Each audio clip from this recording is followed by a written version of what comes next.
Hello guys, मैं हूं Ashwani Tomar and I welcome you all to my YouTube channel Guru JEE. आज हम चालू करने वाले हैं आर गुप्ता, जो हमारे राइटर है बहुत अच्छे।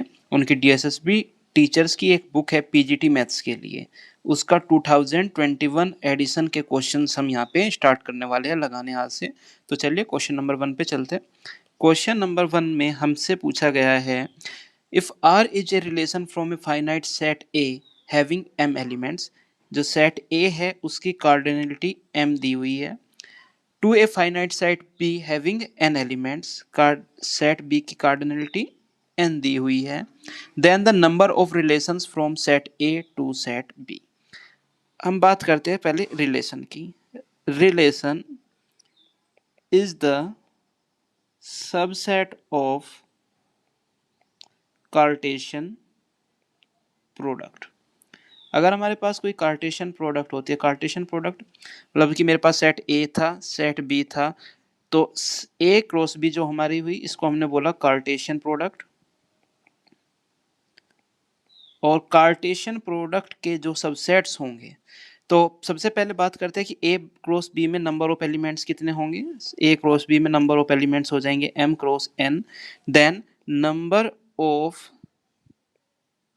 सबसेट्स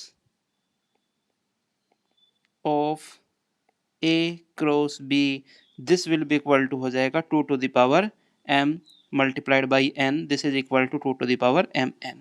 हमने यहाँ पे फॉर्मूला यूज किया है, number of subsets of a set a having n elements is equal to 2 to the power n। मैंने यहाँ पे ये फॉर्मूला यूज किया है। मेरे पास सेट ए की कार्डिनलिटी m थी, सेट बी की कार्डिनलिटी n थी, तो मैंने ए क्रॉस बी की कार्डिनलिटी निकाली, उसमें टोटल नंबर ऑफ एलिमेंट्स कितने होंगे मैंने ये फाइंड आउट किया, वो m क्रॉस n होंगे। देन ए क्रॉस बी के जितने भी सबसेट्स होंगे वो सारे के सब सारे सबसेट्स अपने आप में रिलेशंस होंगे, और वो किसके इक्वल होंगे, 2 टू द पावर mn। चलिए ऑप्शन देखते हैं कौन सा ऑप्शन सही है। हमारा A option is the right answer. Next चलते हैं। नेक्स्ट क्वेश्चन है question number 2, let the set A have m element. तो सेट ए में जो नंबर ऑफ एलिमेंट्स है वो m है, सेट बी में नंबर ऑफ एलिमेंट्स n है। Then number of distinct functions that can be defined from A to B. Set A से set B में कितने फंक्शंस होंगे ये हमें फाइंड आउट करना है। सेट ए में नंबर ऑफ एलिमेंट्स m है, 1 2 3 अप टू m, और सेट बी में नंबर ऑफ एलिमेंट्स n है, 1 2 3 अप टू n। पहले जो हमारे पास फर्स्ट एलिमेंट है 1, 1 के लिए टोटल नंबर ऑफ जो चॉइसेस है मेरे पास वो कितनी है। 1 किसी के भी साथ मैच हो सकता है, 1 1 के साथ भी मैच हो सकता है, 2 के साथ भी मैच हो सकता है, 3 के साथ भी मैच हो सकता है, n के साथ भी मैच हो सकता है। तो number of choices for 1 is n। ठीक है, जब 1 किसी एक के साथ मैच हो गया उसके बाद हम 2 पे चलते हैं। अब हमें नंबर ऑफ फंक्शंस निकालने हैं।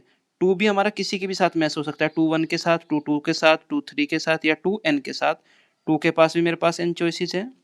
सिमिलरली 3 के पास भी मेरे पास n चॉइसेस है, 4 के पास भी मेरे पास n चॉइसेस है, और a में टोटल नंबर ऑफ एलिमेंट्स थे m, m के पास भी मेरे पास n चॉइस, जो m है m के लिए भी हमारे पास जो नंबर ऑफ चॉइसेस है वो कितनी है, n है। अगर मैं इन सब की मल्टीप्लाई करता हूं तो एक n n n n कितने टाइम्स मल्टीप्लाई हो रहे हैं, m times, that will be equal to n to the power m। चलिए अब ऑप्शन मैच करते हैं। n to the power m है हमारा C option, it means C is the right answer. एक बार आंसर वेरीफाई कर लेते हैं। आंसर वेरीफाई जब हम इसका करते हैं तो हमें मिलता है, let me just check the answer first. Second का आंसर सी है और सी आंसर हमारा आया है। ठीक है, अब हम फिर से वापस चलते हैं थर्ड क्वेश्चन पे। थर्ड क्वेश्चन है हमारे पास, set if set S has N elements, S में total number of elements n है, then the number of distinct relation that can be defined on S.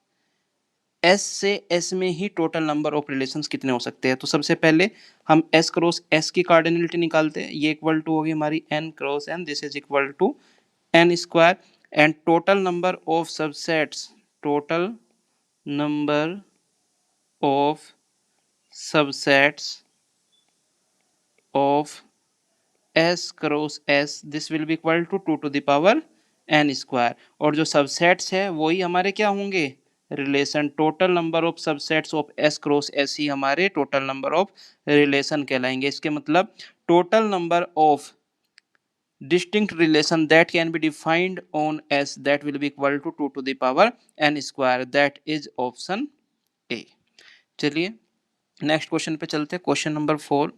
Question number 4 में हमसे पूछा क्या पूछा गया है, if S contains S N elements, cardinality of set S N है, then the number of distinct binary operation that can be defined on S. अब जो बाइनरी ऑपरेशन होता है वो कुछ इस तरीके होता है, S F is a function from S cross S to S. ठीक है, अब एस क्रॉस एस की कार्डिनलिटी हो गई हमारे पास एन स्क्वायर और सेट इसकी कार्डिनलिटी है एन स्क्वायर। यानी कि मेरे पास ये एक सेट है एस क्रॉस एस और ये एक सेट है एस। यहाँ से यहाँ पे हमारे फंक्शन चल रहे एफ। इधर जो नंबर ऑफ एलिमेंट्स है 1 2 3 अप टू एन स्क्वायर है और इधर कितने हैं हमारे पास 1 2 3 अप टू एन है। तो पहले फर्स्ट के लिए मेरे पास कितने ऑप्शंस हैं, एन ऑप्शंस हैं। फर्स्ट के लिए जो नंबर ऑफ ऑप्शंस आए वो एन आई। सेकंड के लिए भी मेरे पास एन ऑप्शन है। थर्ड के लिए भी मेरे पास एन ऑप्शन है। फोर्थ के लिए भी मेरे पास एन ऑप्शन है। सिमिलरली एन स्क्वायर के लिए भी मेरे पास एन ऑप्शंस है। और ये एन कितने बार मल्टीप्लाई हो रहे हैं, एन स्क्वायर टाइम्स मल्टीप्लाई हो रहे हैं। इसका मतलब N to the power N square, it means the total number of distinct binary operation on a set S will be n to the power n square. Let's say what is the B is the right answer। अगर आपको कोई भी doubt आ रहा है तो आप बता दीजिएगा, मैं दोबारा इस चीज को क्लियर कर दूंगा आपको। आप कमेंट बॉक्स में कमेंट कर दीजिएगा। नेक्स्ट क्वेश्चन पे चलते हैं, फिफ्थ क्वेश्चन। फिफ्थ क्वेश्चन में क्या बोला गया है, let capital B be a finite set containing n elements, set B की कार्डिनलिटी n है, then the total number of commutative binary operations f is a function from b cross b to b। इस तरीके के हमारे functions है। और commutative, commutative का मतलब a composition of b is equal to b composition of a होना चाहिए। और आपको एक बात हमेशा पता होनी चाहिए कि जो a क्रॉस a होता है वो भी बाइनरी होता ही है। ठीक है, तो अगर B सेट B था, सपोज करो सेट B में आपके पास एलिमेंट्स है कुछ इस तरीके के A B C D and so on an elements है। ठीक है, तो सबसे पहले हम B क्रॉस B की कार्डिनलिटी निकालते हैं जो कि कम्यूटेटिव होने चाहिए। वो हमें ऑपरेशन चाहिए जो कि कम्यूटेटिव और बाइनरी ऑपरेशन हो। बाइनरी ऑपरेशन तो हमें पता है, बट कम्यूटेटिव, कम्यूटेटिव होने के लिए B क्रॉस B की कार्डिनलिटी कितनी होती है हमारे पास, एन स्क्वायर हो जाएगी। ठीक है, अब इन एन स्क्वायर एलिमेंट्स में से एन एलिमेंट्स जैसे A cross A, B cross B, C B composition B, C composition C, D composition D and so on, ये जो हमारे एन एलिमेंट्स हैं इनको मैं हटा देता हूँ। ठीक है, यानी कि जो खुद के साथ ही जो हमारा बाइनरी ऑपरेशन चल रहा है वो सारे के सारे एलिमेंट मैंने हटा दिए। तो मेरे एलिमेंट बचे एन स्क्वायर माइनस एन। अब अगर मेरे पास ए क्रॉस बी में कहीं एक एलिमेंट है तो उसी टाइम पे बी क्रॉस ए भी इसका कोई एलिमेंट होगा। और जब ये कम्यूटेटिव रिलेशन है तो ये दोनों तो आपस में इक्वल है। इसका मतलब मुझे यहाँ पे 2 से डिवाइड करना पड़ेगा। ठीक है, मैंने क्या किया, इस तरीके के एलिमेंट्स हटा दिए जिनके लिए मैं 2 से डिवाइड नहीं कर सकता था, क्योंकि ये तो एक बार ही आएंगे सारे के सारे। अब जब मैंने ये हटा दिया तो मेरे पास जो अंदर एलिमेंट्स बचे वो किस तरीके के बचे, A cross B cross A, C cross D cross C, A cross C cross A, इस तरीके के बचे। और आप देखोगे कि हर एक एलिमेंट 2 बार आ रहा है, तो इसलिए मैं यहाँ पे 2 से डिवाइड कर रहा हूँ। प्लस ये जो थे हमारे पास ये वाले जो एलिमेंट्स थे, ये हमारे पास कितने एलिमेंट्स थे, एन, मैंने एन के एन एलिमेंट्स यहाँ पे ऐड कर दिए। This is equal to N square plus N divide by 2, और you can say N multiplied by N plus 1 divide by 2। तो बी क्रॉस बी में से कम्यूटेटिव बाइनरी ऑपरेशंस वाले जो हमें चाहिए वो एलिमेंट्स है n multiplied by n+1 divide by 2। अब फंक्शन होने के लिए ये मेरे पास एक सेट था, ये मेरे पास एक सेट था और ये मेरे पास फंक्शन था। इसमें मेरे पास जो नंबर ऑफ एलिमेंट्स थे वो 1 2 3 up to n multiplied by n+1, n multiplied by n+1 divide by 2 elements थे। कितने एलिमेंट्स थे? n multiplied by n+1 divide by 2। और इधर कितने एलिमेंट्स हैं हमारे पास? n 1 2 3 up to n। और इसके लिए वापस हम चॉइसेस देखते हैं। यहाँ से हमें मिलता है n to the power n multiplied by n+1 divide by 2 is the total number of commutative binary operations. कोई दिक्कत आएगी तो आप पूछ लेना, मैं दोबारा बता दूंगा। और यहाँ से मुझे मिल रहा है ए option is the right option. Next पे चलते हैं। नेक्स्ट है हमारा 7th क्वेश्चन। 7th क्वेश्चन देखते क्या है, नहीं actually 6th question. 6th question में क्या है? Number of equivalence relation, number of equivalence relations is equal to number of partition of the set। ठीक है, अगर आपको कभी भी बोला गया, आपको एक सेट दे दिया जाए और बोला जाए कि भाई इसमें नंबर ऑफ इक्विवेलेंस रिलेशन कितने होंगे, तो आपको ये पता होना चाहिए कि नंबर ऑफ इक्विवेलेंस रिलेशन और नंबर ऑफ पार्टीशन दोनों सेम चीज है।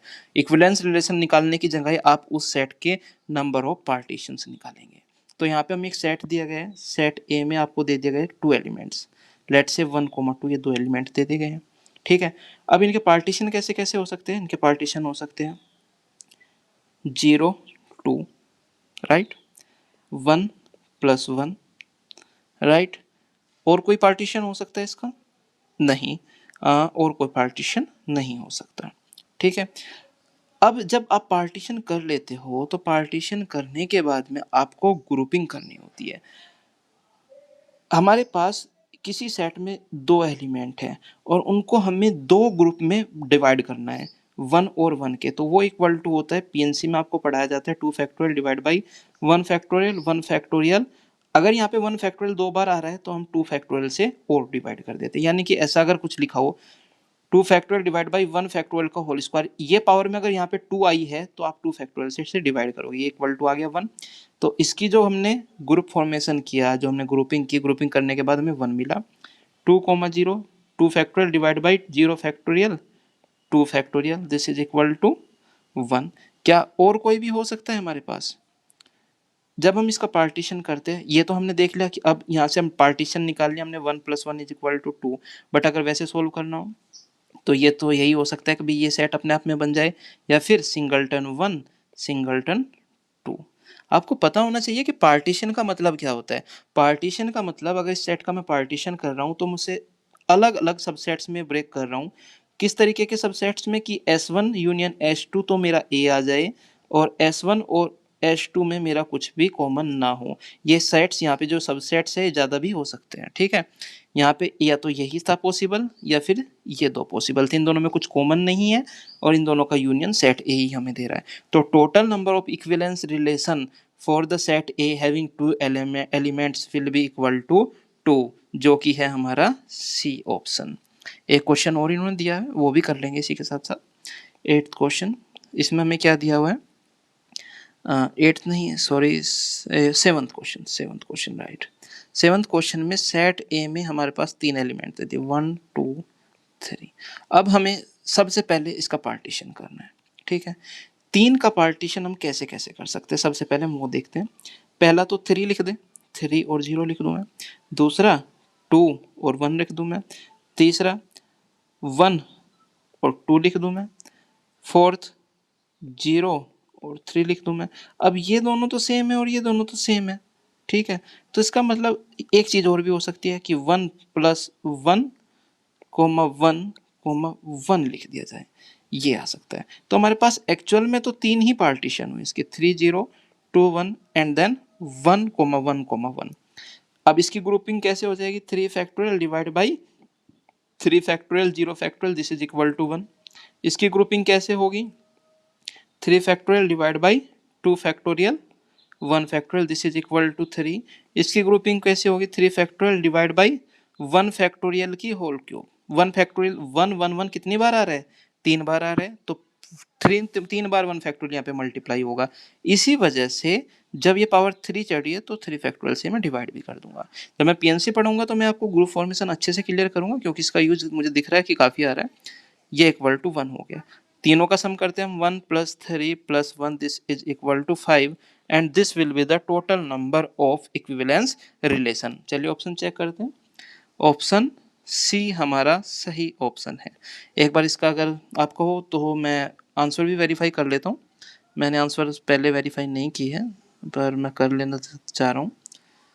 ठीक है, ये आंसर, ये क्वेश्चन था हमारा 7 का, सॉरी दिस इज, मैं किसी गलत की चेक कर रहा हूँ। चलो आप बाद में अपनी सीट में चेक कर लीजिएगा, कोई प्रॉब्लम नहीं है मुझे। ठीक है, यस 7 का सी हमारा राइट आंसर है। इसके बाद हम 8th क्वेश्चन की ओर बढ़ते हैं। 8th क्वेश्चन कहाँ पे है हमारा? 8th क्वेश्चन में हमें पूछा गया है the number of commutative binary operation that can be defined on a set with 2 elements. अभी मैंने यहाँ पे एक फॉर्मूला दिया था n to the power n multiplied by n plus 1 divide by 2, मैंने आपको डेराइव करके दिखाया था और इसी का यूज करके मैं सीधा करूँगा। सेट ए की कार्डिनलिटी है 2 एलिमेंट्स, तो number of commutative binary operation equal to हो जाएगा 2 to the power 2 multiplied by 3 divide by 2, this is equal to 2 to the power 3, this is equal to 8। It means C option is the right answer. उसके बाद question number 9 पे चलते हैं। Question number 9 पे हमें बोला गया the number of bijective functions from a set A to itself.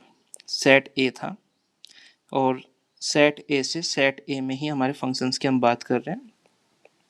Set A में टोटल नंबर ऑफ एलिमेंट्स कितने थे? 100, 1 2 3 अप टू 100। इस सेट ए में भी up to 100।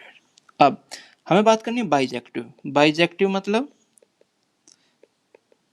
1 1 plus onto. Onto तो हो ही जाएंगे क्योंकि यहाँ पे दोनों में जो नंबर ऑफ एलिमेंट्स है सेम है। अगर हम 1 1 की बात कर लें, ठीक है, तो इस 1 के लिए मेरे पास जो नंबर ऑफ चॉइसेस है वो कितनी है? 100 है। सपोज करो ये 1 जाके 2 के साथ मिल गया, ठीक है। अब जब ये 1 2 के साथ मिल गया तो 2 के पास, 2 को छोड़ के ये इस 2 के पास नहीं जा सकता, बाकी की 99 चॉइसेस 2 के लिए है। 2 के लिए 99 चॉइसेस होगी। सपोज करो 2 1 के साथ मिल गया। अब इस 3 के लिए, ये जो 3 है हमारा, ये इस 3 के लिए मेरे पास कितनी चॉइसेस बची? मैंने 1 नहीं ले सकता, मैं 2 नहीं ले सकता, तो 98 चॉइसेस 3 के लिए बचे। सपोज 3 4 पे जाके मिल गया, ठीक है।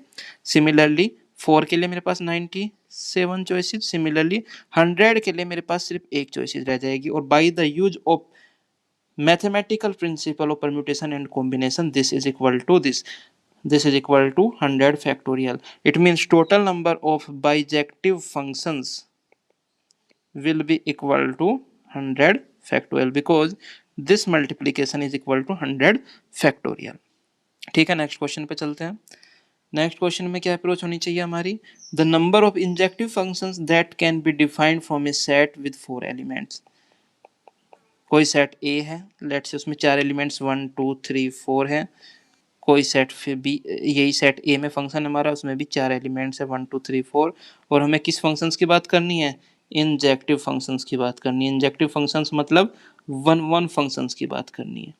पहले चालू करते हैं। 1 के लिए मेरे पास कितनी चॉइसेस है? 4 चॉइसेस है। Number of choices for 1 4। ये 1 के साथ जा सकता है, ये 2 के साथ जा सकता है, 3 के साथ जा सकता है, 4 के साथ जा सकता है।